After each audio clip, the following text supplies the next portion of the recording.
Welcome to the Ripple Effect with Alexa DePaolo. I'm Alexa DePaolo. This is a space for real conversations with people who are building businesses, growing as leaders, and navigating what it actually takes to succeed, both professionally and personally. We'll talk business, mindset, work-life balance with honest stories and real lessons you can apply. I'm so glad you are here. Now let's get chatting. Today, I'm joined by Teri Karjala. Teri is a business success therapist, a speaker who's built a powerful platform around emotional health, communication, and personal growth.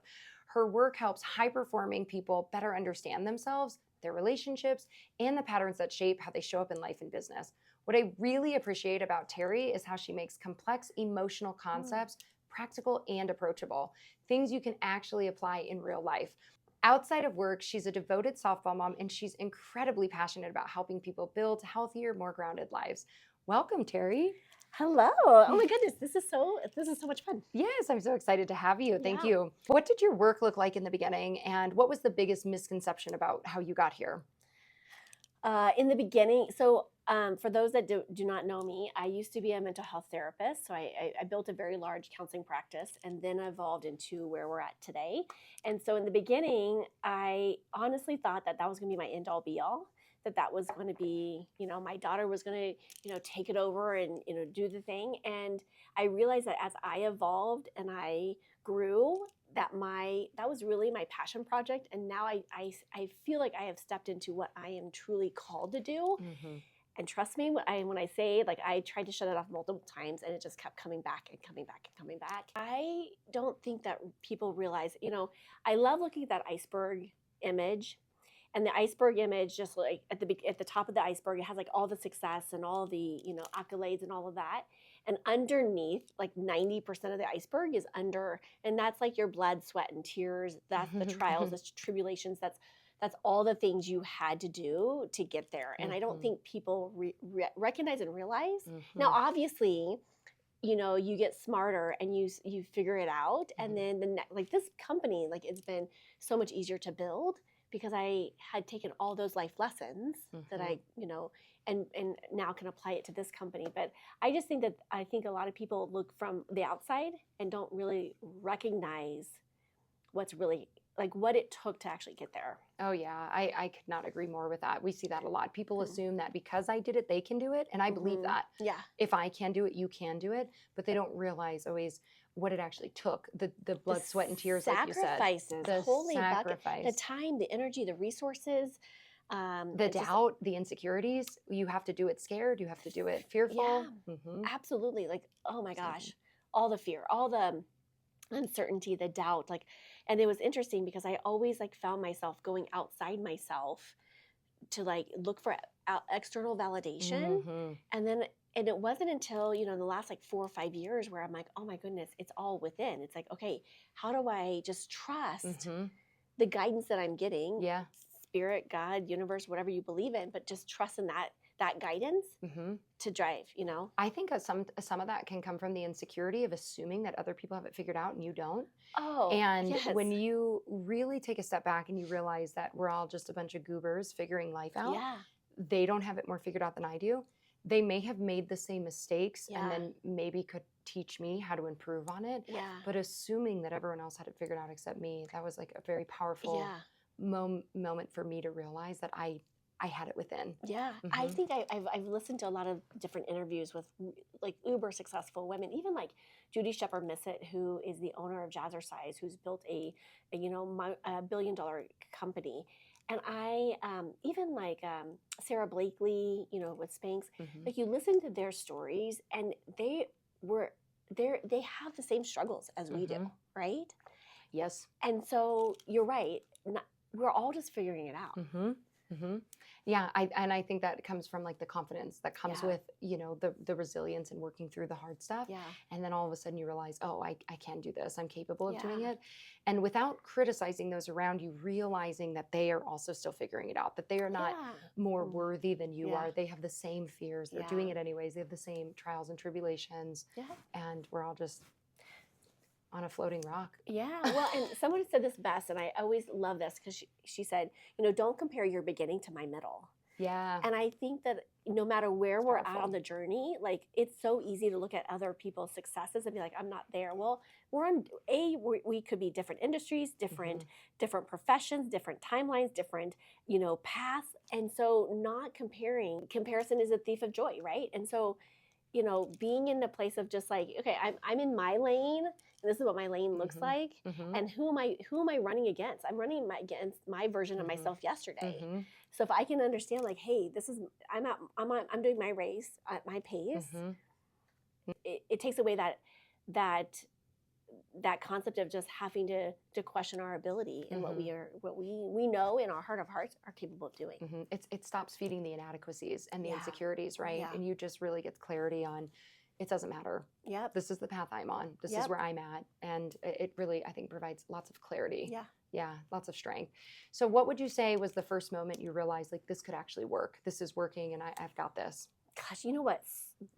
Believe it or not, I never saw myself as a business owner. Really? And it didn't, like, it was, I was like, at the beginning, I was like, maybe it's when I'll get business cards, I'll feel like a business owner. And then I was like, well, maybe it's when I get my first, debut, like my 1099 person, right? Maybe it's my first, getting a conference room table. Like maybe it's like having W-2s, maybe it's building out a space. All of the things, I never felt like a business owner. How funny. I know. Now today I do, somewhere along the way I started feeling like a business owner, but there was, in the beginning, it was really interesting. I was building my other company, and I remember sitting down with this medical doctor, and this doctor, I was telling him about our practice and stuff, and he was like, "Oh my gosh, you have a real business."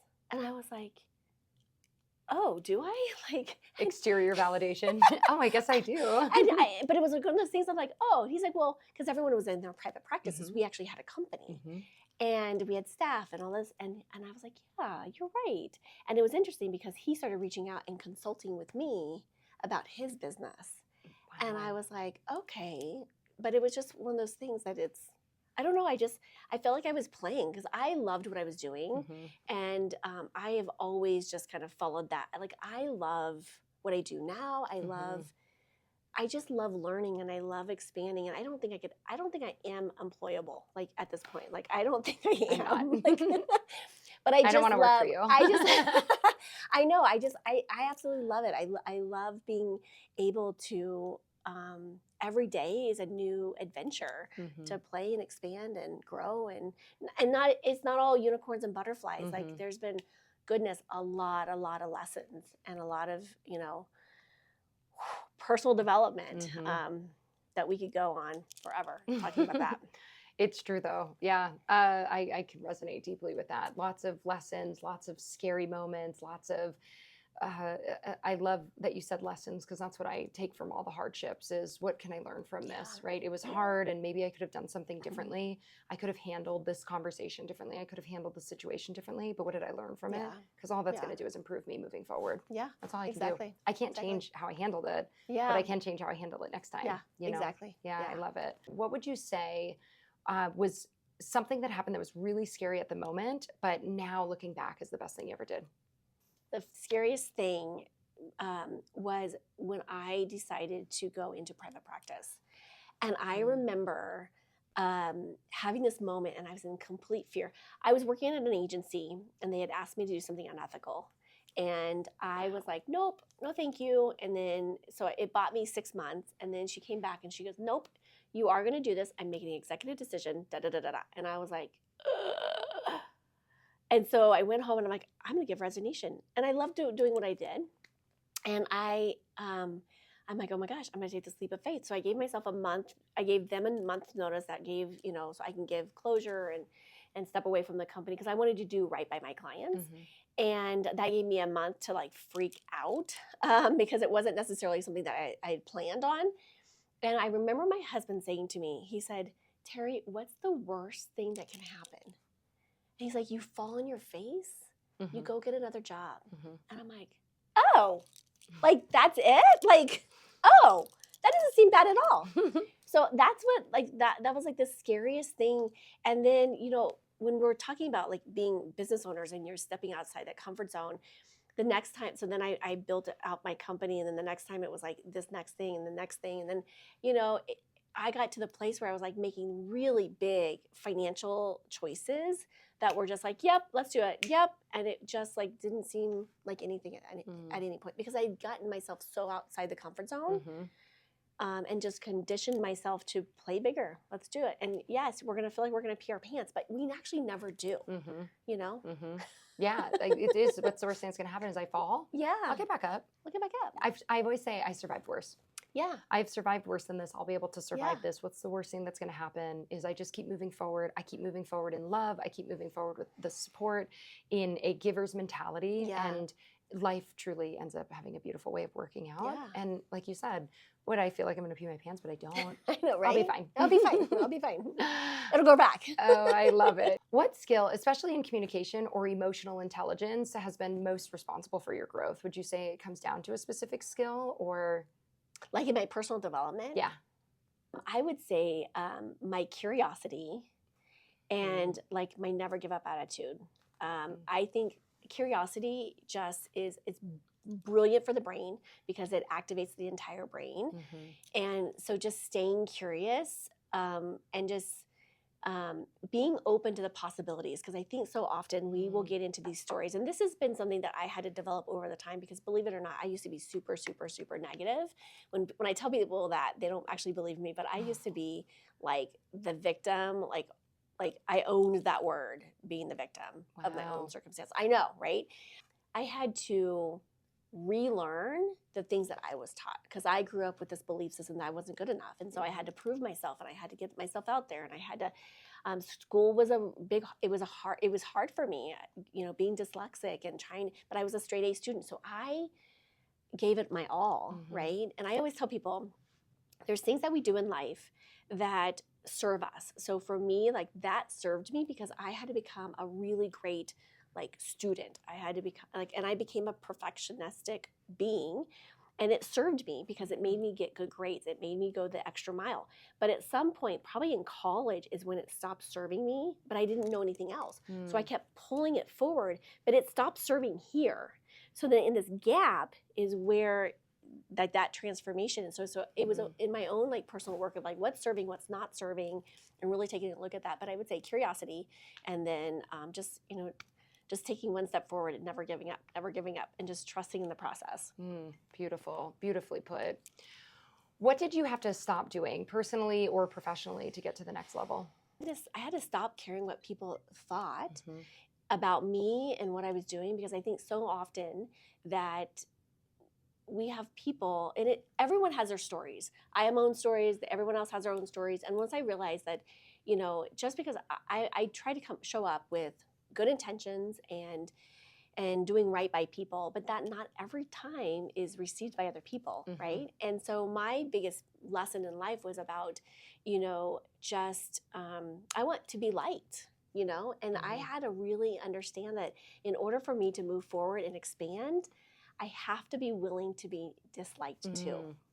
Very powerful. And I have found, when I go and speak and stuff, I spoke at your event, and there was people that loved me and blah, blah, blah, and there was people that did not like me. And I'm okay with that, right? Because they're not my people, right? Yeah. I love that so much. This was a really powerful journey for me too, is you go into it, we want to be liked, right? As humans, we naturally crave connection. We want it. And we will also naturally pay attention to the bad. So if someone says something nice about me, I'll process it, but I'm not going to hang on to it the same way as if someone says something negative about me, right? It's heavier, it hits a little harder. And it's really interesting. I have a friend who says this often. She says 25% of people who you meet are going to love you no matter what you do. 25% of people are going to hate you no matter what you do. And the other 50% feel indifferent about you. Yeah. And it was really freeing to hear that and think, well, I just really need to pour into the 25%, because if 50% don't really care and 25% of people are going to hate me anyways, I just got to get through that. Who cares? I don't need them all to love me, but I also need to stop paying attention to the negative. Yeah. I need to only pour into the positive piece of it, because it is. Yeah, those are your people. I can say the same thing to 10 different people and it'll be perceived 10 different ways. Exactly. And that is that is everyone's reality, but it is really powerful in professional and emotional growth because it also allows you to surround yourself with the right people. Yeah. Instead of forcing relationships that should have never been there or forcing jobs that should have never been there because you're just trying to fit in or you're just trying to create something that really isn't natural. Instead of really accepting that, it's really powerful. Yeah. And hard to do, much easier to say than do. Exactly. Especially when you're being forced with it and you're like, okay, here's the situation, right? And it's like, okay, bless and release. And I have found that I just started when people, there's people out here that are going to simply misunderstand me. I just bless and release, not my monkey, you know? Yeah, not my monkey, not my circus. That's I right. love it. How did you know when it was time to evolve your work beyond traditional therapy and into the platform that you have now? You know, I don't know that there was an exact moment, but I started being called to do things that were like outside. And for example, when I started speaking, like in the beginning, when I didn't catch my speaker bug until like I was being forced to catch my speaker bug. To be honest, like I was put in a situation where they're like, nope, you're doing this, and I'm like, and it was like a disaster. But then it just like it evolved me, right? Well, then that evolved me to this awareness of like. Back in the therapy days when I was speaking about therapy, I could not be myself inside of talking about depression or sexual abuse or anxiety because out of that would be so inappropriate, right? But I lost myself in these topics because they were just like, you know, you had to be kind of steady Eddie, right?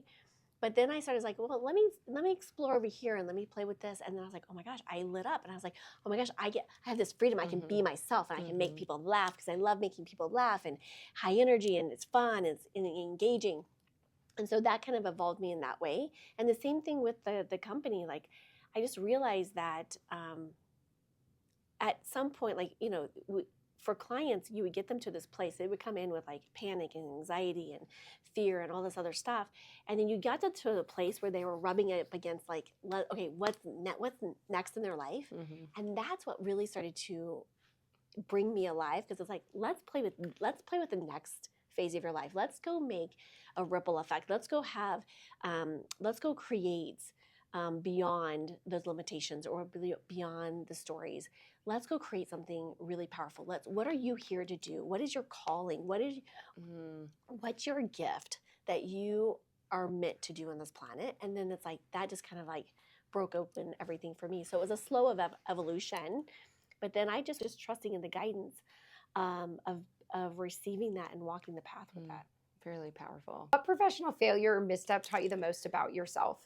Goodness. Well, you guys know this from coming and being a part of the Entrepreneur Girlfriend Hour, but I would say like a few years ago, I just went through like this incredible dark time. I mean, there was like 492 life lessons packed in like a year and a half. It was like insane. And I always joke with people, I'm like, it was like as if I was out swimming and in the ocean and there was a shark that came up and tried to attack me and I punch it in the face and I'm like, not today, shark, got bigger things to do. And so like, I better get to safety. So I go down to the shallow end and pretty certain I was wearing this like big chunky necklace and a crocodile came up and like death thrashed me down. I am short, but I am scrappy and I fought it off. And then I get out of that, I'm taking a beat on the beach and I realize that when I look down that I am being encapsulated through quicksand. So I get out of that, make myself big, get out, and I was like, not today, quicksand, I got bigger things to do. And so then I start to look out to the horizon and it's like, oh, and I'm like, yes! Take a big old step out and Mack truck breaks like pretty much every bone in my body, I'm pretty certain. And I'm in now a wheelchair, minding my own business and getting flattened by a steamroller. And you know, in the movie Who Framed Roger Rabbit, you just go over there and just blow yourself back up. So I did blow myself up. I'm 5'2" in real life, but I identify as 5'7". So I blew up to 5'7". So I feel like I'm a tall person. But it was all those life lessons. And I realized that I had to, it wasn't just one failure. It wasn't even necessarily a failure, but it was like the version of me, and this is going to sound pretty dark, the version of me that I had forced myself through this like masculine energy, had to almost die to rebirth this version of myself to take me forward in what I was creating from this feminine energy, from this other type of energy, because I as a business owner, no one gave you like an instruction book to like, this is how you're going to run a business. I had not a single business class in college to prepare us for what we were going to take on. Like, right? If someone would have said, hey, this is what it's going to look like, I don't know that I would have signed up for it. And I'm really grateful that no one did, because I don't know that I would have said like, oh my gosh, no, I'm not going to sign up for that. But I'm very grateful in the sense that those things that I went through, even though as awful and as traumatic as it was, I'm really grateful to be on the other end of that. But I realized that my whole world, everything that I was trained and ingrained to believe about business had to change. And how I did business and how I do business and just everything had to change from that perspective. Wow. I have a friend who talks about this often. She talks about the butterfly, the caterpillar transforming into the butterfly, and how there's no there's not one cellular similarity between a caterpillar and a butterfly, and that you really do have to like die to be able to reemerge. And it's a powerful analogy, and it sounds like that was your experience, but the resistance in that too, it must be really hard, because I would imagine you're losing a part of your identity through something like that. Oh yeah. Because it's all you knew. Oh yeah. So how do you lose that and have to really tear that down to rebuild it? And I think in that industry that I was in, it was very masculine driven. You're talking to doctors, and I remember at one point, this is so crazy. I looked young, so at that time, I was in my early 20s.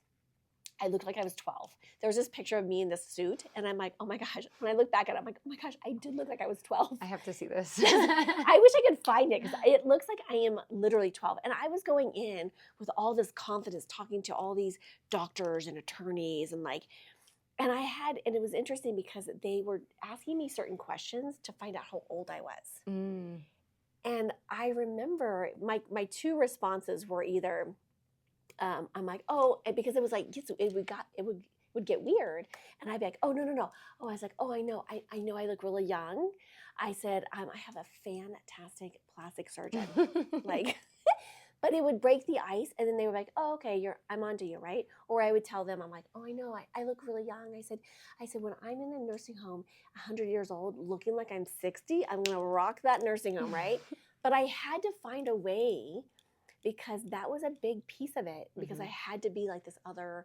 So I had to masculine up to play with the boys, right? To play in that field, because otherwise I was getting looked over. I was, and so I had to position myself as someone that knew what they were talking about to grow my business. It's the same in our industry. It was, at least at the time, and I think even still at this time, it's still very masculine. Yeah. And it is interesting. I mean, also people are not going to trust a 20-year-old with their mortgage, right? Right. And so you had to look older, and you had to act older. And I remember being so grateful when people thought I was older than I was. Yeah. And even still, that's very deeply embedded in me. Yeah. Where I'm excited to get older. I don't have this fear of getting older. I'm very excited about it, because it solidifies me more, and in my industry and in my experience and my knowledge. And that does create an interesting insecurity, which then kind of creates a version of you that has to be an old you has to die, a new you has to build up, and then that version of you had to die again. Yeah. Interesting. Yeah. What a wild journey. Well, and it was funny because I was like, how do I make myself look older? How do I make myself look older? So I remember in my daughter's second grade teacher, she was taking a picture of us for this Valentine's Day party, and she sent the picture to me, and I was like, I started aging my face. I had all these wrinkles, and I was like, I'm aging myself, because I'm like, I gotta look older. Like, how can I make myself look older? And it was really interesting. So then I was like, okay, and I had to do all the face care and like get rid of the wrinkles, because I was literally aging myself. It was pretty powerful. Like manifesting it. Yeah. Like literally and I had like all these wrinkles up here, and so I was like, taking the little doing all the things now. But yes, but that was I think that's what's happening for a lot of business owners right now, is that we're going through this time of transformation to really, I don't know, this we're going into 2026 with like, this is place of possibility of just like this amazing expansion.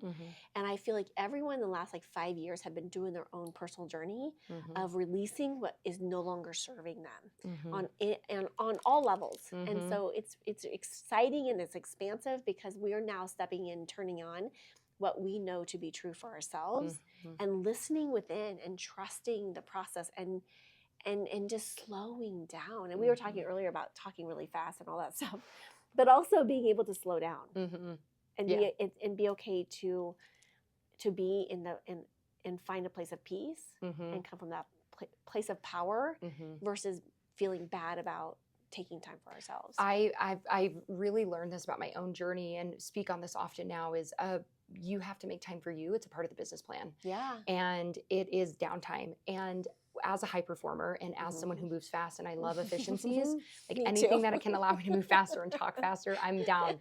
I'm in for it. You should see my workout in the morning. But that does come at the cost of when I do have downtime, I feel inadequate. I feel as though I am being lazy and I am not performing at the level I'm used to. But the older I get, the more I'm needing self-care, the more I'm pausing, the more I realize how necessary it is. And I was kind of forced into it, right? Burnout will force you into that necessary step back and that pause. And then the fear of never wanting to hit burnout again. And so what I learned through burnout was, I am a part of the business plan and a down day is a part of the business plan. Yeah. And that is a part of something that I need to track as production. Yeah. Because if I'm not taking care of me, if I'm not okay, I can't be a good mom and I can't be a good business leader. My business fails, the family fails, it all fails. And I love tapping into energy. Before I learned about kind of just more how the universal laws work, I can now work harder, not smarter. I mean, I can work smarter, not harder. And I can actually take those down times and actually create more than I am in those spinning wheels. So if I find myself spinning, that is not a good place for me to build from growth. And so I'm like, okay, let me go remove myself. Let me go back into that place and space, because when you're in those higher vibrations, you can actually manifest faster in your company. And so you can actually do something without having to really do anything. And I think that is the misnomer that we have to do, because I was trained to like hustle. And I'm a Midwesterner, so like work ethic was like so ingrained into us, which I value that and I appreciate that. And there's a different way of doing things that doesn't kill us trying to do it. Correct, because work ethic isn't just work until you die. Work ethic is I can go through the blood, sweat, and tears. I can have grit and resilience, but also I can take care of me. And that is a part of it. And I can still be a good mom, and that I can show up in all of these different areas. And that showing up and being a mom today, or showing up and taking pause today, is not inadequate. It's not lazy. It is still me being able to function as a high performer. And create more efficiencies for myself. I love creating efficiencies because I can then spend more time with my daughter and my husband. And I don't feel guilty about that because I'm like, nope, this is it. Like these are my priorities. And then so I just love being able to create that space. And we were talking earlier offline about just like having that guilt. And so when I told my daughter, I was like, what's important to you? And she's like, being to my games. And so I'm like, I'm committed to going to all of her games. There's been very rare that I have missed any games just because I was out of town or something like that. But I have committed to come to all of her games. And I have no problem, moving my schedule, because that's the freedom about having your own business is for the most part, we can be in control of what that looks like, right? And so, and she knows if I have to miss something, it's very rare that I have to miss something. Because she knows that she's the priority. It's not, you're not being careless with what's important to her. I love that. It's really powerful. And then I don't feel guilt. I don't feel guilt because it's like, I always tell people, like, I love going big in life, and I love playing. How do I say that? I don't say that. What do I say? I love playing full out, but playing full out in business also means playing full out in my personal life as well. So people always think that I'm like, oh my gosh, you're putting out this. Like I usually take 3 days off. So, and then if I have a live event or something, I have cocooning days. So I build in cocooning days. If I do a speaking event, I have my times that's downtime afterwards. So I am really smart about leveraging my downtime and building it into my calendar. Because if it doesn't get built into your point, it doesn't happen. And so yesterday I had a big speaking engagement. I know that I have a letdown. So I came back and took a 20-minute nap. Oh, wow. And I built in a 20-minute nap into my day so that I could facilitate. I know that's going to happen, you know? So. Oh, I love that. Yeah. So I nap. I'm a napper. So I will take little naps here and there because I know I can leverage that time and then come back, you know, and be at my optimal versus trying to push which is, through again, it. more important, pushing through it. Yeah. You're excuse my language, but you kind of half-ass it the way you show up when you just try to push through, when you don't take the downtime. You are not giving the audience, you're not giving your clients, you're not giving anybody what they need from you. Yeah. And they deserve better from us, you know? They deserve the best of us, and I love that you do that. Yeah. I think in other countries, I think a lot of countries have better a work-life balance than we do. And I think we get to start to create those, what works for us into our lives, right? And we don't have to be just like this, you know, constantly working all the time, because that's not how and that is in the beginning. Like in the beginning, you're off the hamster wheel. You're off the unhealthy hamster wheel. That is just the chasing, the nothing, or the keeping up with the Joneses, right? Is when you take a moment and you realize what's important to you and where your values and priorities lie. It's I think it's significantly easier to get off that hamster wheel, for sure, and to again stay in your lane and stay on your path and stop with all the inadequacies and insecurities that feed. You're not doing enough. Downtime is bad. And oftentimes, if I get into my head, I'll just say, like, okay, what's right about this that's showing up? And then I go into my practices that I teach people of, like, you know, blessing, releasing, letting it go. If maybe I'm, you know, if I'm not grounded, I'll re-ground in with the energy and, you know, stepping back into my power place. And that's where my potency lives, you know. You talk a lot about nervous system regulation. How did learning that change the way you lead work? I think for me, like when we start to just being intentional with how we are showing up, but I have a lot of energy. And so I had to learn really quickly how to anchor in my energy so that it was being used more efficiently and effectively than just being kind of like all over the place, right?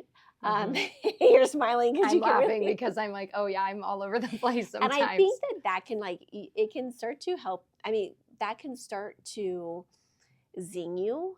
And when you get zung out and you're zinging all over the place, it creates this anxiety, right? And this anxiety, and I would always joke that like it was Revy. I called her Revy, and when Revy shows up, I'm like, okay, here we go, Revy. And now, in the beginning, Revy was just like this out of control teenager that I just like despised, and I was so resistant to her, right? And I'm like, whatever.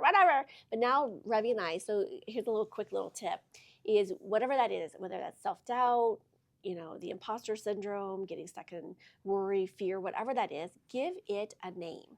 Whatever the emotion is, and you can rob and duplicate Revy. That's what she would do for me, is rev me up. So I called her Revy, and so I'd say hello to her. Hello, Revy. I see you. And so understanding that our emotional system is it's our internal guidance system. So she was showing up for me to be like, hey, pay attention. Danger ahead, or whatever it is, right? And sometimes it's warranted and sometimes it's not. And so I say, okay, I see you, Revy. Thank you. I appreciate you showing up for me, right? And then I'm like, I got this. So you can step aside, right? And so now that I've created this relationship with her, like her and I have a great relationship, and she rarely shows up anymore. She is so lazy. She's like a teenager, like wanting to sleep in all the time. And so I actually miss her. I do. I miss her. So I've actually engaged her in other places because I'm like, oh, I've gotten done my speaking and stuff, so I don't need that anymore. So I was like, you know what? I'm going to go push myself. I'm going to go do a speaking competition where you get to have something memorized for 4 minutes. Like that's like impossible for someone that has a learning disability, right? And I'm like, oh, but then she shows up again, right? And then I'm like, okay, let me just practice with this. And I did stand-up comedy. So I've done things to like activate her, because I realized somebody once told me, they said, you're gonna miss that moment when you were nervous. And I never really believed it. And I was like, oh my gosh, you're right. They were right. They were right. And so now I go and now I'm actually going and purposely getting outside my comfort zone to activate that piece of it, because I do Interesting. miss it, because I'm like, oh, because when I know when I'm activating that piece of it, it's because I'm expanding myself. I was just right? going to say, yeah, it expands you. Yeah. Yeah. Yeah. Oh, I love that. But it's important to be able to take care of ourselves and make sure that we are anchored in. And if we start to get, if we start to zing out, then, okay, take a moment. So I'll just take a moment. I'll do a couple of energy clearings. I'll re-anchor myself back in. I will do something to take back the power back into my core self, right? I love that. I just want to say thank you so much for joining us today. Teri Karjala, thank you. You are one of my favorite people of all time. I cannot thank you enough for being here today. And if anyone wants to connect with you or follow you, where's the best place to find you? Definitely go onto our website, talkingwithteri.com. That's TERI.com. And you can go on and check us out on all of socials. And then if you're traveling to or want to come and visit us into our live studio, we have the Entrepreneur Girlfriend Hour. Come and join us on the show. Thank you so much, Teri, and thank you so much for joining. I can't wait to see you next time on The Ripple Effect with Alexa DePaolo.